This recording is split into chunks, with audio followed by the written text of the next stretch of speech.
diciendo, como digo, los conceptos más de una vez.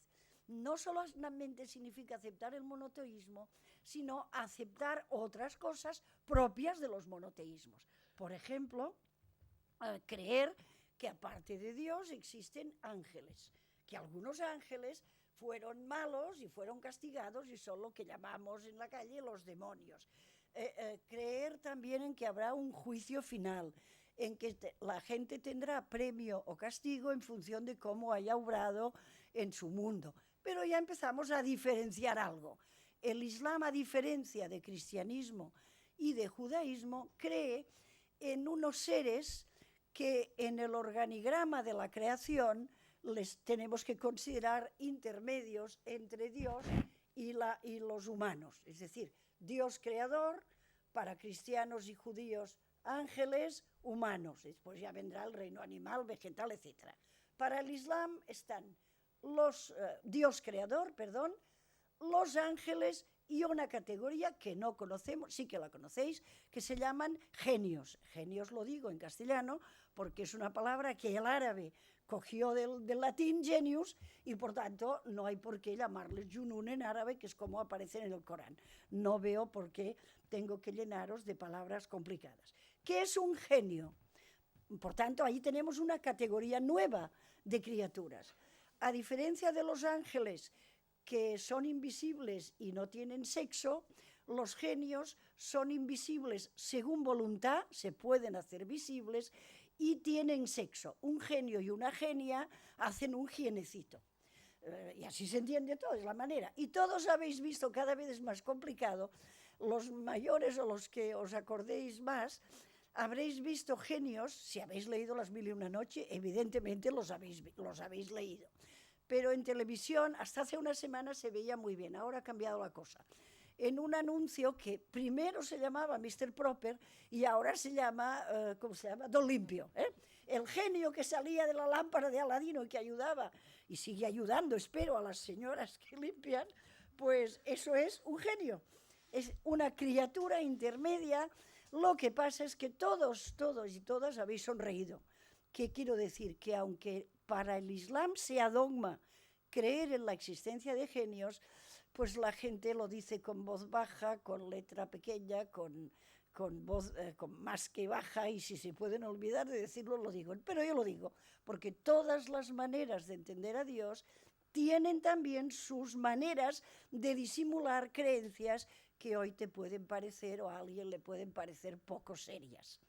¿Qué sucede con los genios? Pues corrían por allí, por Arabia, oyeron la predicación del profeta del Islam, unos la creyeron y al reproducirse existen todavía y son los genios buenos, otros no la creyeron y son los genios malos. Y si aquí hubiera genios malos, pues tendríamos problemas, porque son muy malos a veces, más que malos. Lo digo porque no hay que saber de qué va la cosa, aunque nos haga o nos pueda hacer un poco de gracia hablar del tema. Pero vamos a hablar de cosas más serias. Creer en la existencia de Dios único significa creer que antes este Dios único se reveló a la humanidad. Y por tanto, en la existencia de los profetas que explicaron la voluntad de Dios, lo que llamamos revelación a la humanidad, y en los libros que se escribieron, no los escribieron ellos, sobre la normativa que fueron recibiendo. El libro que recoge la doctrina del Islam se llama Corán, el Corán, y por tanto lo recoge y lo explica muy bien. Por ejemplo, voy a leer un fragmento, es un libro que se puede leer. Yo no recomiendo a nadie que lo lea empezando por la primera página y pretenda pasar de la 15. No se puede, es un libro que no funciona de manera cronológica como los libros religiosos que podéis conocer, el Antiguo Testamento o el Nuevo. En el Corán todo va mezclado, por tanto no pretendáis leerlo de cabo a rabo. Iros a un índice y entonces buscad qué os interesa. El rey David, venga, lo encontraréis.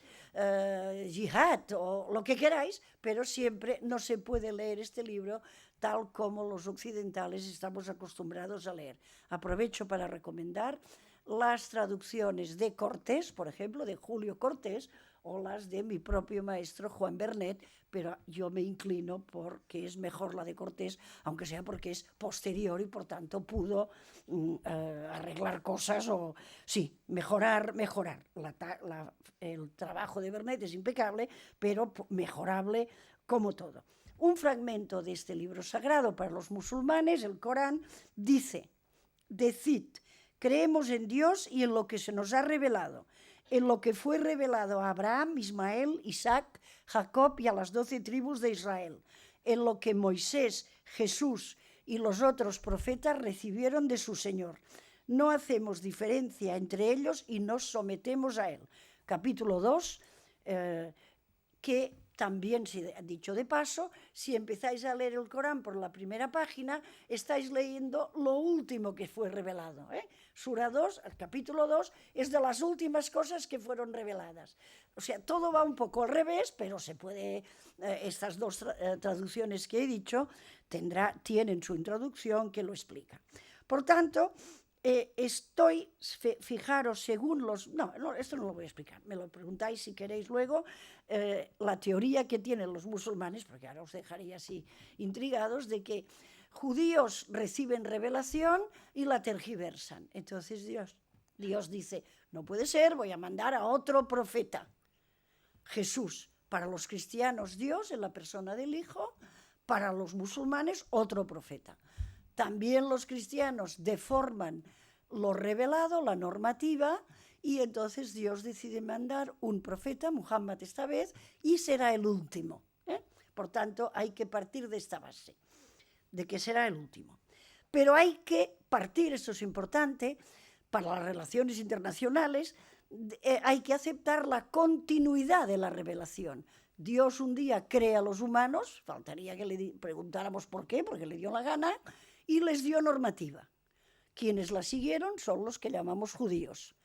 Al cabo de un tiempo, como he dicho, Dios cree que lo han tergiversado, manda otro profeta, según el Islam, Jesús. Quienes le siguen son los cristianos, que también deforman, según dicen los musulmanes, y añaden, nosotros musulmanes no deformaremos. Y aquí digo yo que yo no estoy predicando Islam, estoy enseñando algo. Y claro, si enseñas hay que utilizar la capacidad de raciocinio que todos tenemos. Y por tanto pienso y digo, dos pueblos han deformado y vosotros musulmanes no vais a deformar. Pero no sabemos desde pequeñitos que el hombre y la mujer son los únicos animales que tropiezan 2 veces en la misma piedra. Si unos deformaron, deformamos todos.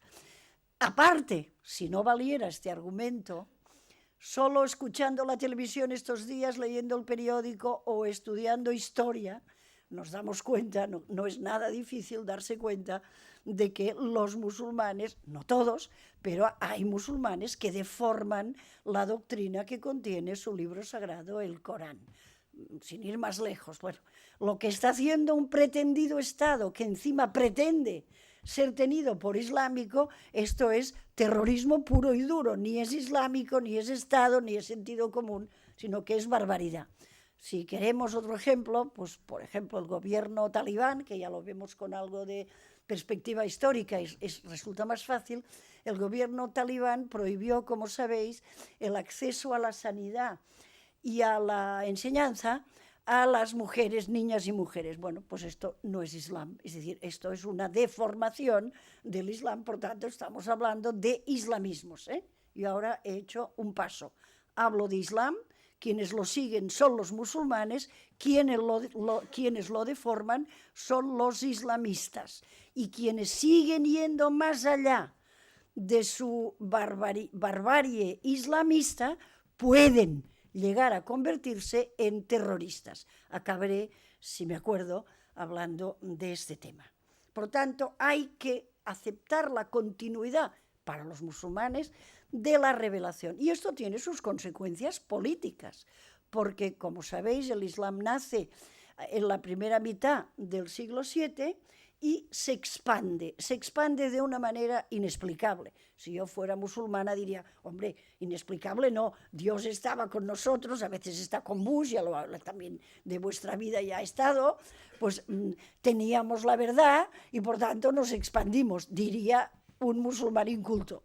La verdad es que la expansión del Islam no se comprende, es algo, un fenómeno histórico, cierto, que hay que relacionar con los movimientos de pueblos, con crisis en el Imperio Bizantino, con crisis en el Imperio Medo-Persa. El caso es que 100 años después de la muerte del profeta, 100 años, no llegó, 90 años después, el Islam se había extendido hacia Occidente hasta el estrecho de Gibraltar. En 14 años pasó toda la península y ultrapasó los Pirineos. En vuestro bachillerato se os habló, bueno, los que sois de fuera no lo sé, los hispánicos, se os habló de la conquista árabe. ¿Conquista? En 14 años atraviesan la península. Esto es un paseillo, el lenguaje torero, no es una conquista. Nos han mal educado tanto que hay que ir intentando arreglar los entuertos cada vez que tengamos ocasión. Por tanto, admitiendo, como admite el Islam, la continuidad de la revelación, hay unos pueblos, unos humanos, más iguales a los musulmanes que otros. Y por tanto, en el Corán se distingue muchísimas veces entre personas creyentes, no, o sea, paganas, indiferentes, lo que sea. Pero hay una categoría de personas con quien el Islam se relaciona y que llama el Corán gentes del libro. Libro escrito en mayúscula porque quiere decir gentes que tienen un libro revelado, es decir, que participan de la continuidad de la revelación. Estas personas tenían el derecho, total derecho, a gozar de la protección de un gobierno islámico. Eran judíos, cristianos, yazidíes, estos que está masacrando el mal llamado Estado Islámico, mazdeístas, en Irán todavía los hay, sabeos, que serían los seguidores de Juan el Bautista, en fin, no os lío con eso porque me parece que lo tenéis o bien no sabido o bien olvidado y ninguna falta os hace. Lo que hace falta es que para el Islam, para un gobierno islámico como Dios manda, hay determinados grupos humanos que merecen su protección, no únicamente su respeto, buen trato, no, protección. Y que se ha cumplido esta premisa, se observa todavía. En Egipto hay los llamados coptos, que son cristianos. En el norte de África se refugiaron precisamente los judíos expulsados por los mal llamados reyes católicos de la península ibérica. Lo digo España porque todavía no se puede decir en estas épocas. Hoy el mal llamado Estado Islámico está masacrando no islámicos continuamente, lo cual indica que han subsistido hasta el siglo XXI, es decir, que los respectivos gobiernos islámicos han ido respetando, con sus más y sus menos, siempre ha habido alguna cosita, estas comunidades monoteístas también, que tienen un libro revelado y que por tanto merecen el respeto, la protección y el respeto de los gobiernos islámicos. ¿Qué más puedo decir de este primer pilar, de este primer paquete? Se considera, también es importante, que si una persona ha nacido musulmana, los musulmanes no saben hablar cuando nacen, por tanto, se les pronuncia la shahada, esta profesión pública de fe, en su nombre. El crío tiene una hora, suele hacerse al cabo de una hora, por tanto, ha entrado a formar parte de la comunidad de musulmanes. Si luego de mayor dice yo me lo plego, ya sé que no es castellano, pero todo el mundo sabe qué quiere decir yo me lo plego, pues si uno dice yo no quiero saber nada de esto, se produce una reacción. Todos habéis visto, por ejemplo, la reacción que produjo Salman Rushdie, el escritor anglo-indio, cuando dijo: a mí, ¿qué me cuentan? A mí me hicieron musulmán cuando tenía una hora de vida, no tengo por qué seguir. ¿Vale? Entonces, esta manera de decir dejo de formar parte de la comunidad del Islam es tomada de distinta manera según la mentalidad de quien escucha esta cesión.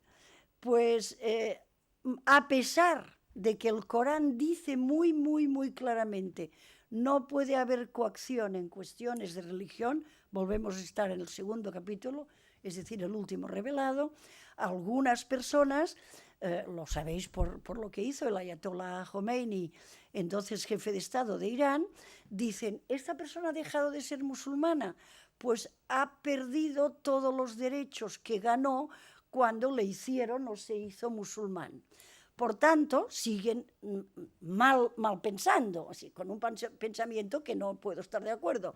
Si ha perdido todos sus derechos, el derecho más importante que tiene toda persona es el derecho a la vida. Ergo, es merecedor de muerte. Eso va contra el Corán, pero algunos no, todos pagamos todavía la protección de Salman Rushdie, más el gobierno británico que el nuestro, pero seguro que algo pagamos.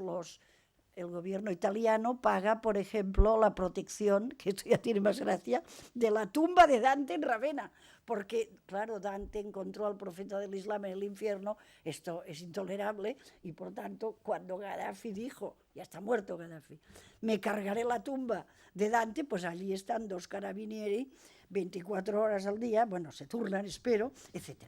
Dejo este primer paquete, pero que quede claro, voy muy rápida, pero para eso habrá preguntas. Segundo pilar, utilizando el lenguaje islámico, consiste en, rápidamente, lo que llamamos la oración. El deber y el derecho, el Islam hace más hincapié en el derecho que tiene el creyente musulmán a hablar con la divinidad, pedir, rogar, quejarse, a ver por qué no nos podemos quejar, etcétera. La oración, no me extiendo más que en un punto. Es obligatorio para los musulmanes, hombres, dicen ahora, no era así en los primeros tiempos, rezar conjuntamente, colectivamente, los viernes al mediodía.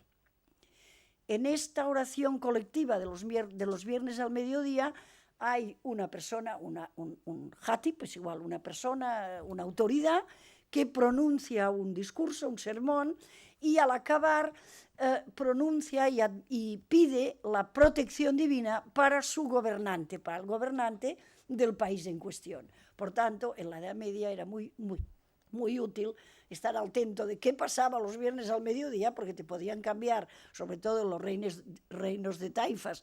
Os tenéis que acordar, como una nebulosa, mira, hay alguien que dice que sí, como una nebulosa, o sea, cuando había tantos estados, 23 en realidad, entonces tú tenías que estar atento a ver a quién aceptan que manda hoy, porque podían pronunciar otro nombre, eso ya era una revolución. Al salir de la mezquita ya podían coger las armas, discutir, o golpes, o lo que sea. No digo más, creo que para este segundo pilar no es necesario para vosotros que me extienda. Tercer pilar. El tercer pilar suele entenderse muy mal entre no musulmanes y además entre musulmanes. Se le suele llamar limosna. Todos habéis oído que los musulmanes tienen que pagar una limosna cada año. No, tienen que pagar. Eso se dice obligación, por tanto la limosna es voluntaria, me estoy refiriendo a un impuesto. Por tanto, el tercer pilar consiste en la obligación de que todo musulmán pague parte de sus bienes a la comunidad para sufragar las necesidades que puedan tener otros miembros del Islam que no han sido tan favorecidos. Os interesa quizá porque esta idea parte de un principio fantástico, distinto al que se tiene en estas latitudes. El Islam dice, Dios creador es dueño de todo lo que hay en la creación. Por tanto, el dinero, los bienes, no son de las personas, sino que las personas son solamente usufructuarias de estos bienes. Con esta teoría, tú puedes ir a un banco o a una caja, pedir un préstamo y el director o quien sea te lo concede, pero no te está concediendo dinero del banco o de la caja, te está concediendo dinero que no es de él, sino que es de Dios. Por tanto, no debe cobrarte impuestos. Los cobran, con otro nombre, pero los cobran. Pero es toda una serie de martingalas, es decir, toda religión se las apaña para guardar las formas. Si vais a pedir un préstamo, os cobrarán intereses, pero sí que habréis oído hablar o oiréis de los llamados bancos islámicos, es decir, bancos que no cobran intereses, en teoría, que sus beneficios no se gastan en armamento ni en narcotráfico, bueno, como cualquier banco vaticano, por ejemplo, lo mismo, ¿eh? La teoría es una, la práctica va por donde Banco del Espíritu Santo, sin ir más lejos, ¿eh? Vale, por eso lo digo. Pero claro, esto de la obligatoriedad de pagar un tipo de impuesto ha tenido y tiene y tendrá sus consecuencias políticas, porque uno de los musulmanes más conocidos, en el mal sentido de la palabra, fue precisamente Osama Bin Laden.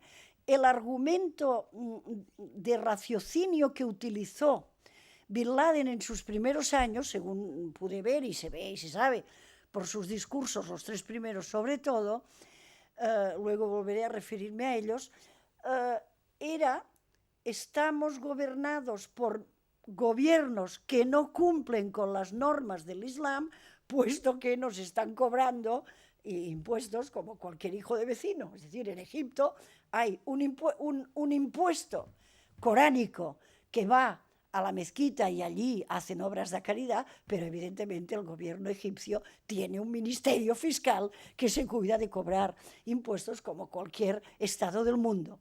Entonces, el racionamiento de Bin Laden y de algunos musulmanes es: un Estado islámico tiene que ceñirse únicamente a los impuestos que manda su libro sagrado, pero naturalmente con los impuestos, con los tantos por cientos que se pide según la normativa inicial, no podría funcionar ningún Estado islámico. Ningún Estado, mejor dicho, porque son unos tantos por cientos que van del 2 al 10, pero para que os hagáis una idea, son maneras de pagar impuestos de una época determinada, primera mitad del siglo VII. Por tanto, el petróleo no tiene que pagar impuestos porque no se conocía y no se legisló, los hoteles, lo que queráis, las universidades, todo esto libre de impuestos. En cambio, el pobre señor que tiene 3 gallinas o 2 camellos, ese tiene que pagar impuestos porque sí que se conocía a la hora de legislar los tantos por cientos. Como digo, oscilan entre 2 y 10%. Si queréis más información, la diré pues cuando la preguntéis, si es que la preguntáis.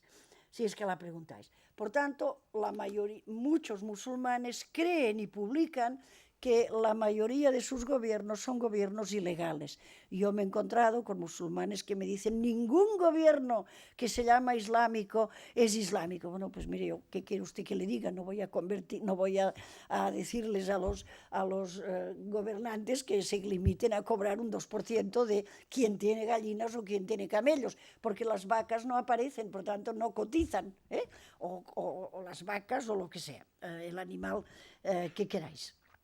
Sigo, he terminado con el tercer pilar, me quedan 2. Cuarto pilar, también muy, muy, muy malentendido, porque se le suele llamar ayuno y en realidad hay que llamarle Ramadán. No es una palabra tan difícil, ya es castellana, ya es catalana, ya es francesa, ya es inglesa. ¿En qué consiste esto del cuarto pilar llamado Ramadán? Según su libro sagrado, insisto, yo no me invento nada, consiste en la prohibición de que nada entre en el cuerpo de un musulmán sano de cuerpo y de mente, mientras, dice el texto, mientras pueda distinguirse si un hilo es blanco o un hilo es negro. Hago un excursus. Para los musulmanes, la manera que tienen de entender a Dios, ya volveré al hilo, me lo apunto porque luego me pierdo. Para los musulmanes, para los creyentes, Dios revelador, Dios que da mensaje a la humanidad, en el judaísmo se recogió lo que predicó Dios, o la normativa que Dios dio, se recogió 10, 15 siglos más tarde. Comprenderéis que cuando el Antiguo Testamento, el Génesis, por ejemplo, narra la creación del primer hombre y de la primera mujer, no fueron estas dos personas quienes escribieron su propia creación. Bastante trabajo tendrían en saber que un plátano hay que quitarle la piel o una nuez hay que quitarle la cáscara. Por tanto, esos libros del judaísmo se escribieron 10, 15 siglos más tarde de lo que narran. los libros del cristianismo, si no se escribieron, primero faltaría saber quién los escribió, pero se decidió cuáles eran los canónicos, los aceptables y cuáles los que no lo eran en el año 400. Es decir, que ha llovido mucho, pasó. Mientras que el libro Corán, el libro que tienen por sagrado los musulmanes, se recogió por escrito 24, 25 años después de la muerte del profeta. Claro, esto tiene una garantía histórica que no tienen las demás creencias, porque al recoger por escrito la predicación de Mahoma, pues si se saltaron un trozo, con 23, 24, 25 años, siempre hubiera habido un asistente al sermón que, oiga, que yo estuve, que dijo esto y ustedes no lo han escrito en el libro, o ustedes han escrito algo que no dijo, que yo estaba aquel día. Por tanto, la veracidad, la verosimilitud, yo no digo más que eso, verosimilitud de lo predicado. Pero para los musulmanes, a diferencia de judíos y cristianos, su Corán, su libro, contiene la palabra de Dios tomada al dictado. O sea, judíos y cristianos tienen libros inspirados por Dios, musulmanes tienen un libro dictado por Dios. Bueno, y vuelvo al hilo. Entonces, dice el Corán que nada puede entrar en un cuerpo mientras pueda distinguirse si un hilo es blanco o un hilo es negro.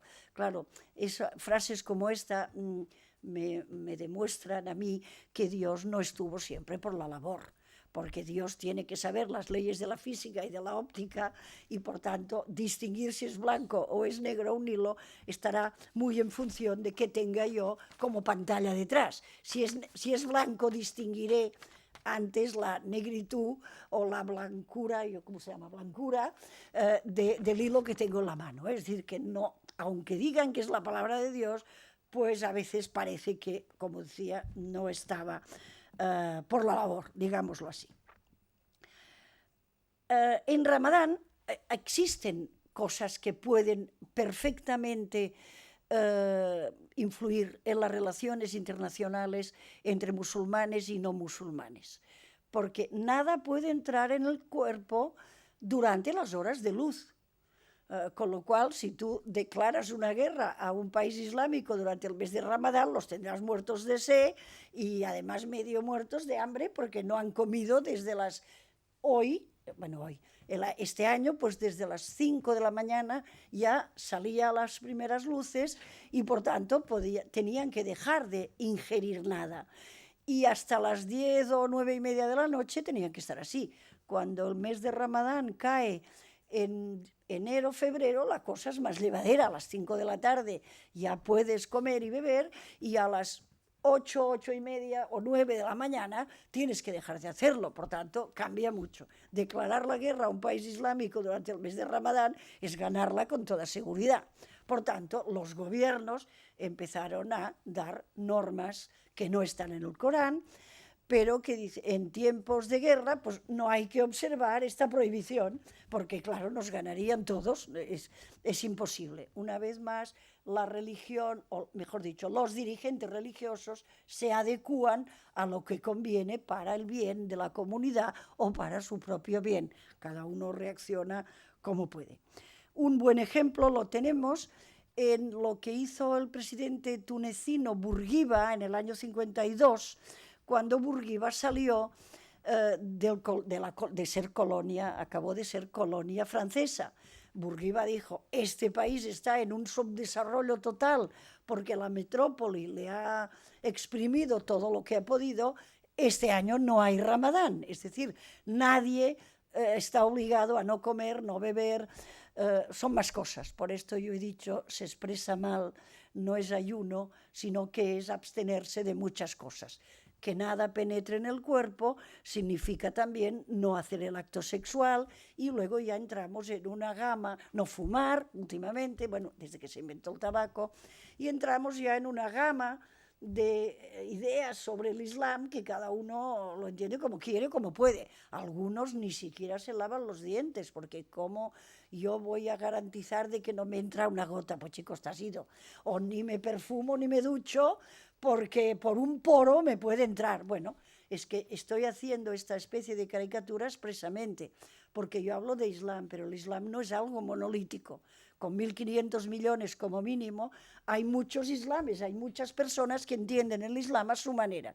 Yo estoy contando la teoría, la práctica es muy variada y en general se sigue, pero no es lo mismo, no se puede generalizar. Por tanto, en guerras o en la guerra contra el subdesarrollo, por ejemplo, no hay que guardar el Ramadán, no hay que abstenerse de nada. Este pilar parece ser, está estudiado muy bien para Francia, que es el más observado. Un 80% de musulmanes que viven en Francia no dejan que entre nada en su cuerpo durante las horas de luz de Ramadán. En su casa harán lo que quieran. Si vais a un país islámico y os toca Ramadán, yo siempre aconsejo, y me lo he aplicado, que os hagáis amigos de cristianos, porque se pasa muy mal. Yo pasé un agosto y aquello fue terrible. Para mí lo peor no fumar, que ya no fumo, pero entonces fue muy duro. Dejo este cuarto pilar y me paso al último, con connotaciones políticas también importantes. Consiste en la obligación que tiene todo musulmán, a quien le sea posible, volveré a ello, a ir a la Meca una vez en su vida por lo menos. Ir en peregrinaje, a la ciudad de la Meca, todos sabéis, una ciudad de Arabia Saudí, donde hacen una serie de ceremonias en el patio de la mezquita mayor, concretamente alrededor de un habitáculo que se llama Kaaba, que significa dado porque es casi cúbico, Kaaba quiere decir cubo en árabe. Se hacen una serie de ceremonias, si a alguien le interesa las digo después, pero aquí hay un problema gravísimo, puesto que el Islam todavía, y digo todavía con toda la esperanza, todavía no ha sido lo suficientemente flexible como para cambiar una normativa que era posible en los primeros momentos del Islam, cuando eran 500, 1.000 personas, 5.000 si queréis, o incluso 1.000.000. No han cambiado esto. Y al peregrinaje hay que ir durante 5 días de determinado mes. Por tanto, estos 1.500 como mínimo millones de personas tendrían que coincidir en 20 kilómetros cuadrados escasos en la Meca durante 5 días. Esto es imposible, Esto es imposible. En el año 1996, la Universidad Politécnica de Cataluña tuvo el encargo de Arabia Saudí de coordinar el tráfico de en estos momentos pueden ir a la Meca anualmente 2,5 millones de personas. A estos 2,5 millones, naturalmente, hay que sumar 1 millón de personas, servicios médicos, servicio policial, ¿cómo se llama? Intendencia, habitantes de la Meca. Es decir, que allí hay un mogollón de personas y hoy la Universidad Politécnica sigue teniendo el encargo de ampliar la posibilidad de ir a 3 millones. 3 millones anuales es imposible que lleguen a cubrir los 1.300 o 1.500, ya he dicho que no hay cifra exacta, que quieren ir. Por tanto, Arabia Saudí, que es la dueña de la Meca, de los santos lugares que se dicen, tiene un ministerio especial, que es el ministerio del Hajj, del peregrinaje, que se encarga todo el año únicamente de dar visados a quienes quieren ir a la Meca en peregrinaje el próximo año. Claro, ahí ya entra un ministerio, ya entran ideas políticas. Arabia Saudí es de confesión, teóricamente, sunita, porque es un islamismo, es decir, los saudíes están tergiversando el Islam, pero son los dueños y por tanto dan visado a quienes quieren. Por tanto, no a chiíes. Los chiíes no van a la Meca. Este año han ido, ha salido en todos los periódicos.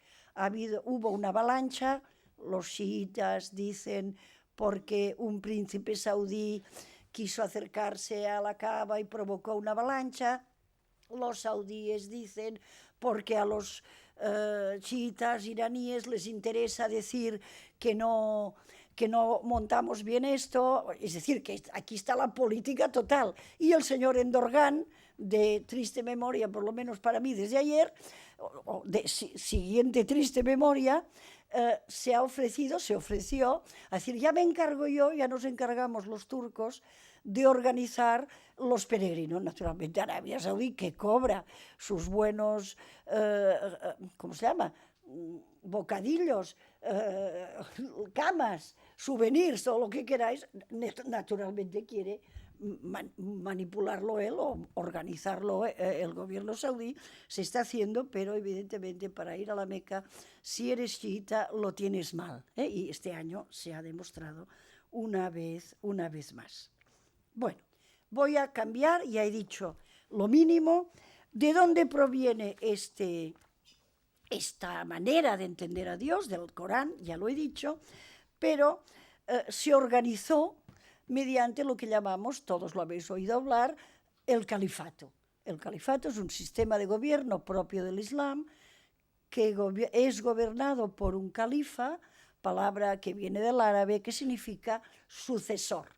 Por tanto, cuando Mahoma muere, hay alguien que le sucede, por tanto es el califa del enviado de Dios, y el califa 28 será el sucesor del sucesor del sucesor del enviado de Dios. Ahora tenemos a alguien que se llama califa, pero que no ha sucedido a nadie, porque el califato, si os acordáis, por historia universal, fue abolido por Kemal Atatürk en el año 1924. Cuando Turquía pierde, su bando pierde la Primera Guerra Mundial, el Islam queda bastante mal, el califato otomano está por los suelos y por tanto hay un cambio de gobierno, una Turquía laica que dure, que no parece que vaya por aquí la cosa, y se abole, el califato. Por tanto, ahora tenemos a un tío que se hace llamar califa, pero que no tiene ninguna autoridad para ello. Algunos le creen, otros no, etc. Durante estos primeros califatos, durante los primeros 90 años, representaron la máxima el máximo poder, el máximo protagonismo de los árabes en la historia de la humanidad. A partir de los primeros 90 años, es decir, hasta el 750, el año 750, los árabes eran los amos del mundo, cultural y políticamente. A partir de ahí empieza la decaída y ya toman el poder personas, sobre todo iraníes, es decir, que son otra etnia. Los iraníes son indoeuropeos como nosotros, los árabes son semitas. A partir de entonces toman el poder para siempre, toman el poder el pueblo iranio, pero que se hace también llamar califa, etc. La sucesión políticamente es correcta, pero deja de tener importancia la etnia, la cultura árabe. Se escribe en árabe, se sigue escribiendo en árabe, pero empieza la decadencia. Una de las preguntas que se hacen muy a menudo y que os habéis hecho con toda seguridad es: ¿un gobierno islámico? Yo he escogido los temas así, voy de un lado, voy como me ha parecido. ¿Un gobierno islámico es asequible a la democracia? Es la gran pregunta que se hace todo el mundo, que critica todo el mundo. Vamos a verlo. Mirando la historia de gobiernos islámicos, ya dejo los califas, duraron también poco, los mongoles, los Genghis Khan, los aniquiló. Pero un gobierno islámico puede llamarse democrático. Miro la historia y me encuentro con un califa, en este caso Harun al-Rashid, es el califa de las 1001 noches, es un califa que gobernó en el siglo IX y que ejerció con democracia de siglo IX, pero ejerció un gobierno democrático. Abderramán de Córdoba, siglo X, también ejerció un gobierno, comillas, democrático. Explicaré por qué comillas, la explico enseguida. El kurdo Saladino, el que arrebató Jerusalén a los cruzados, también se le puede llamar democrático a su gobierno. Y lo mismo se puede decir del Ayatollah Khomeini, persona que no me cae nada bien, ni me caía, mejor dicho, nada bien. ¿Por qué? Porque sí que ejercieron un gobierno autocrático, pero siempre controlado en el Islam por los llamados hombres de religión. Un gobernante no puede salirse de las normas del Islam, esto en teoría, y sobre todo cuando no hay policía, ni tanques, ni bombas. Hoy se hace y la gente responde como puede, o mejor dicho, aguanta como puede. Por tanto, el consenso en el gobierno es absolutamente necesario. Será o no será, pero es absolutamente necesario. Y a veces, yo que no soy musulmana, lo habréis notado, tengo aquí unos números que he hecho esta mañana. A veces incluso llega a molestar, a mí me importa un pito, perdonad la franqueza, llega a molestar esta pregunta. ¿Un gobierno islámico puede ser democrático? ¿Y por qué no se hace esta pregunta al rabinato judío o al papado católico? El último papa, Ratzinger, lo he apuntado hoy, fue elegido por 157 cardenales. 157 personas eligieron a quien manda a millones de fieles. El Papa Francisco tenía que ser elegido por 115, pero en 2013, pero en realidad fue por 113 porque 2 estaban enfermos de los cardenales que podían elegir y el otro fue separado por acusación de pederastia. Por tanto, cuidado, yo hablo de Islam, hablo de religión, hablo de creencias. Tengo que compararlo con otra, con la misma categoría de concepto. Lo comparo pues con el rabinato judío, se elige rabino a quien se ha pagado unos estudios, o al papado católico, que ya pues con las cifras que he dado, 157, 113, no creo yo que sea una gran muestra de democracia. Acabo esta parte y paso a otra. Pido excusas porque me has dicho que tendréis una explicación próxima sobre el famoso yihad. Voy a meterme porque yo explico religión, por tanto, os lo explicará un historiador, un político, no lo sé. Yo voy a estar dentro de la doctrina del Islam. Porque la palabra yihad es una palabra absolutamente confusionaria, malentendida, todo lo que queráis, todas las pestes que queráis. Acordaros que yo he dicho que para los musulmanes el Corán contiene la palabra de Dios tomada al dictado. Por tanto, cuando a mí me preguntan algo sobre Islam, lo primero que tengo que hacer es ir a ver qué dice Dios en el Corán. Si no lo dice, pues ya tendré que espabilarme. Pero si Dios utilizó la palabra yihad o el verbo hacer yihad en el Corán, tengo que decir, a ver, este señor sabe, por definición, más que nadie, más árabe que nadie, más política que nadie, más todo que nadie. Vamos a ver qué sentido le da. Y evidentemente me encuentro el concepto y lo encuentro en 35 ocasiones.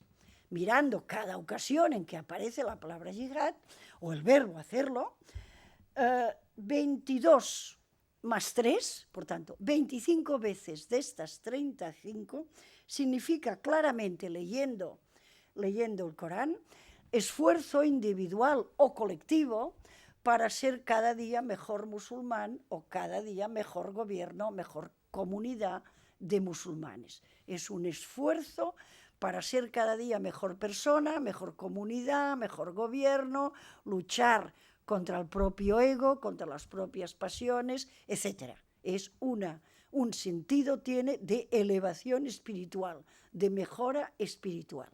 He dicho en 25 ocasiones, me quedan 10 porque son 35 las que aparecen. En las 10 restantes sí que hay que darle, Dios le da, o el texto le da, un significado de lucha, de enfrentamiento, de combate.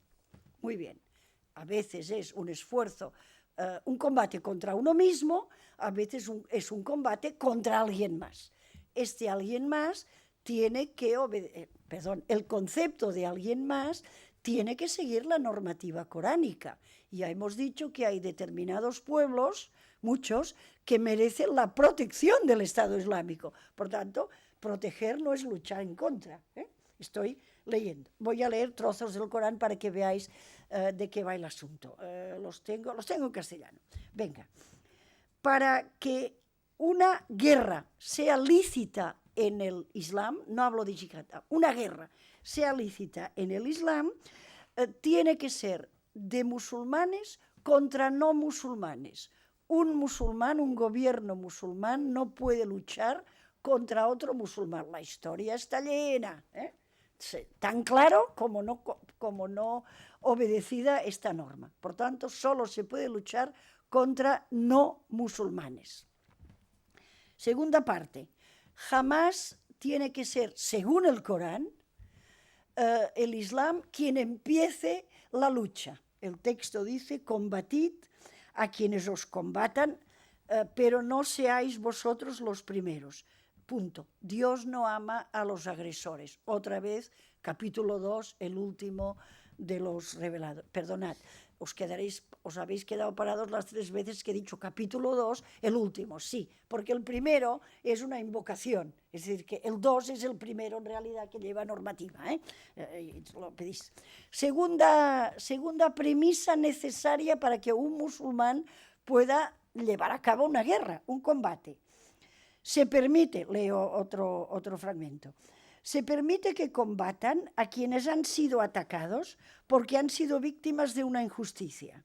También se permite a quienes hayan sido víctimas de la expulsión de sus hogares solo por haber dicho, nuestro Señor es Dios. Si Dios hubiera rechazado a unos hombres valiéndose de otros, habrían sido demolidas muchas ermitas, iglesias, sinagogas y mezquitas, donde se menciona mucho el nombre de Dios. Naturalmente, este trozo no lo quiere leer nadie.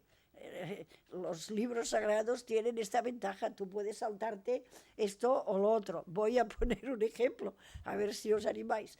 Si los cristianos o los cristianos siguieran al pie de la letra un fragmento de cualquier evangelio, las cosas irían a veces mal. Por ejemplo, Mateo y Marcos tienen fragmentos donde dicen que Jesús dijo, si vuestro ojo os escandaliza, arrancadlo, si vuestro brazo es ocasión de pecado, cortároslo, si vuestra pierna es ocasión de pecado, cortadla también. Y la verdad es que yo no veo en el mundo cristiano que tengo cerca ni ni tuertos, ni cojos, ni mancos, no los veo. Por tanto, cogiendo este trozo, pues no irían las cosas como van. Y no digamos ya el fragmento de si te golpean en una mejilla por la otra. Yo no veo mejillas coloradas por la calle. Es decir, que el caso que se hace es siempre relativo. Tercera premisa necesaria para que una guerra sea justa en el Islam. Estoy hablando de guerra pura y dura, Luego iré a jihad y acabaré. Sí. Segunda premisa, para defenderse de males mayores, se podría decir. Por ejemplo, ¿por qué no queréis combatir por Dios por los oprimidos hombres, mujeres y niños que dicen, Señor, sácanos de esta ciudad de impíos habitantes? Es decir, hay 3, uno en que está prohibido que un musulmán luche, 3 que mandan cómo se puede, qué condiciones hay que hacer para hacer una guerra. Pero claro, también he dicho que la palabra yihad tiene en 10 ocasiones un sentido bélico. Por tanto, hay que distinguir cuando una guerra es guerra y cuando una guerra es yihad. Seguís con esto, ¿no? Que a veces cuesta explicar. Hay guerras, y hay que seguir estas 3 premisas que he dicho, aparte de no luchar contra musulmanes, y luego hay un tipo de guerra, de lucha, de combate, que le llamamos yihad, que significa esfuerzo, vuelvo a decirlo. Bueno, pues claro, hay que aprender a distinguir cuando es guerra, cuando esta guerra se le llama yihad. Es una pregunta difícil, pero afortunadamente una persona mucho más inteligente que todos nosotros, todavía hoy se habla de él, nació en Córdoba en el siglo XII, le llamamos para entendernos Averroes. Este señor un día también se hizo esta pregunta, se la haría, supongo, mucha gente, pero él escribió sus conclusiones habiendo estudiado qué hizo el profeta, qué hicieron todos los califas anteriores, y escribió lo que voy a leer. Que no lo tengo delante, ¿dónde está? Sí. Cuando una guerra en país islámico o en cultura islámica o en sociedad islámica puede tener el calificativo de yihad. ¿Cuándo? Según el Corán. Pues en ella no pueden matarse ni viejos, ni mujeres, ni niños, tampoco enfermos mentales, crónicos o ciegos.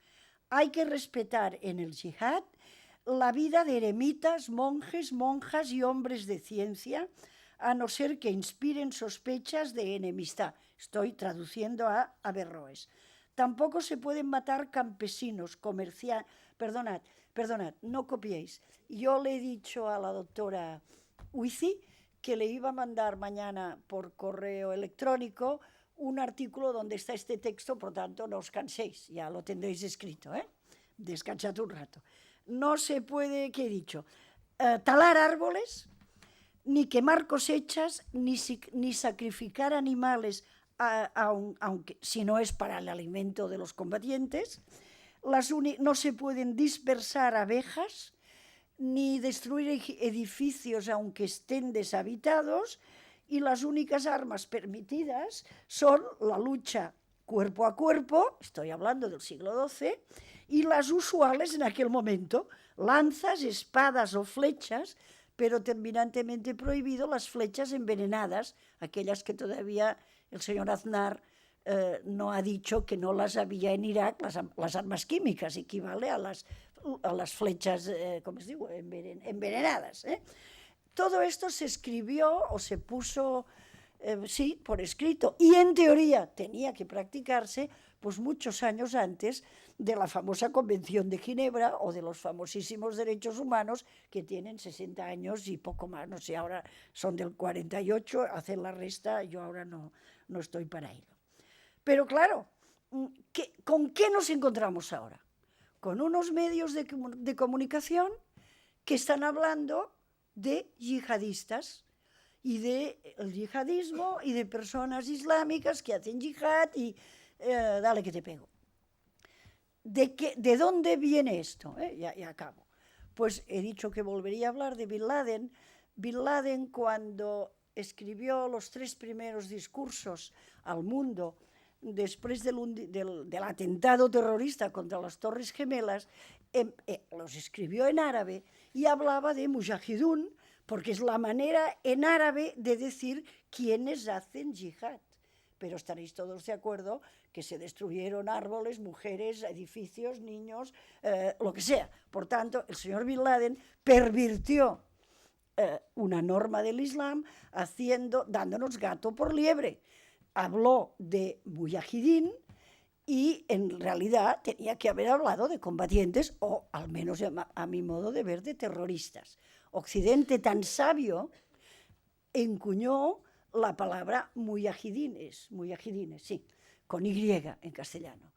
Y de repente, más o menos era en 2005, se encendió una bombilla y dijeron, ¿y por qué les tenemos que llamar a estos combatientes mujahidines, que es una palabra árabe? Llamémosles yihadistas, y nos hemos quedado tan anchos. Y ahora hablamos continuamente del yihadismo, de los yihadistas, cuando hay que hablar de terrorismo y de terroristas, de asesinos, de hijos de su madre, de lo que queráis, pero esta gente no practica yihad.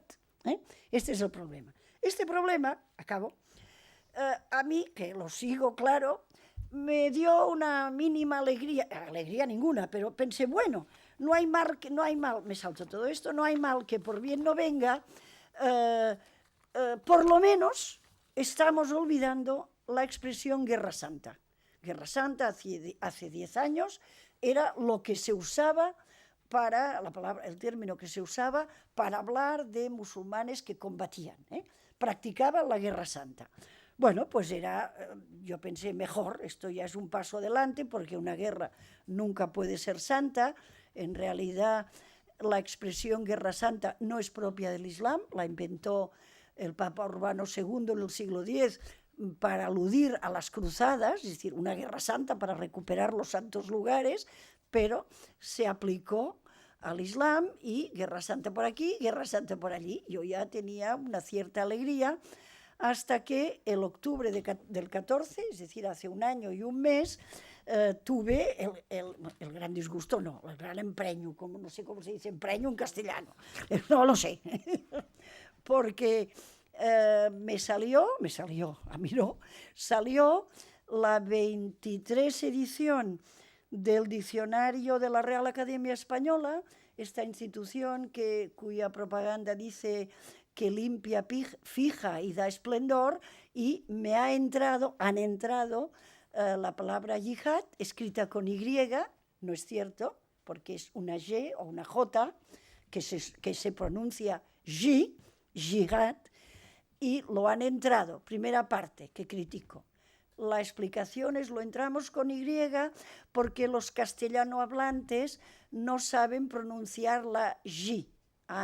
No saben cuando viene del árabe, pero para decir James, Jennifer, Jimmy, Jonathan o Judith, saben. O sea que cuando viene del inglés se sabe pronunciar, cuando viene del árabe no. Entonces lo han puesto en la Y. Segunda falta, después de la palabra yihad en el diccionario de la Real Academia, que ahora es normativo, viene una F, es decir, palabra femenina. Dices, hombre, no, hemos luchado para hablar de esfuerzo, para que quede claro que no hay que asimilarlo a la expresión guerra santa. ¡Pum! Le ponen una F, palabra femenina. Tercer disparate, perdonad, guerra santa de los musulmanes. Dices, para eso hemos predicado tanto, para volver para atrás. Pues así estamos, es decir, yo cada vez que escribo en castellano pongo una nota, ruego encarecidamente no me corrijan ni me pongan Y ni femenino y no me hablen de la yihad. Seguramente no estoy criticando al próximo conferenciante, pero no tiene por qué saber lo que yo he dicho. Yo lo he escrito, lo predico y lo predicaré siempre. Y ahora acabo contándolos un cotilleo, que esto también es importante. Naturalmente, los que nos dedicamos a la lengua ya sabíamos que en esta 23 edición saldría la palabra yihad con Y como femenino y por tanto no solo yo sino otros colegas, musulmanes o no, escribimos al entonces director de la Real Academia de la Lengua Española. Era además colega mío, era profesor de la Universidad de Barcelona y por tanto, querido colega y amigo, no hagáis este disparate, que esto es una barbaridad, que parece mentira. El silencio fue la respuesta, pero luego me llegó el rumor. Explico un rumor, no, hasta ahora he dicho o he intentado decir verdades. Vale, el rumor es, los señores académicos tuvieron que dedicar tanto tiempo a ponerse de acuerdo para definir la palabra matrimonio, si de un sexo, de dos sexos, que se les echó el tiempo encima y cuando llegó a la Y, pues a la tira que te va, guerra santa de los musulmanes. Así estamos.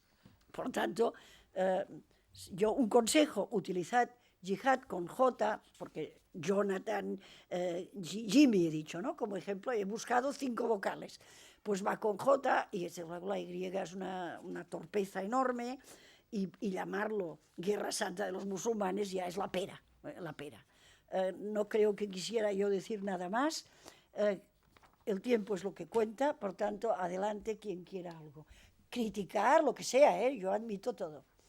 Si me tengo que ir corriendo...